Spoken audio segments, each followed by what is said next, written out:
नमस्कार मैत्रिणींनो, मी स्वाती पोकळे निचत.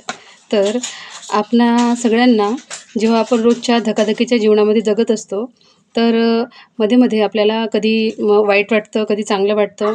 तर कधी-कधी आपल्याला ओव्हर थिंकिंग ऑटोमॅटिक होत असते. तर ही जी ओव्हर थिंकिंग आहे ती आपल्यासाठी आणि आपल्या परिवारासाठी सुद्धा घातक ठरते.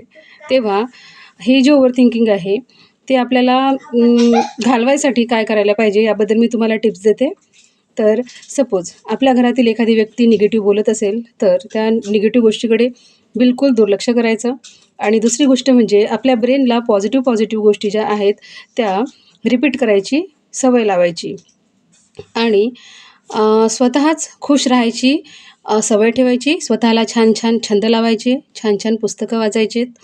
त्यानंतर मग आपल्या मुलांसोबत थोडा वेळ घालवायचा, क्वालिटी टाईम घालवायचा आणि आपल्या मिस्टरांना काही पण खायचं, चांगलं-चांगलं करून द्यायचं. आपणही खायचं, सगळ्यांना पण खायला द्यायचं. आणखी त्यानंतर एखादा चांगला छंद जोपासायचा किंवा एखादा क्लास लावून घ्यायचा.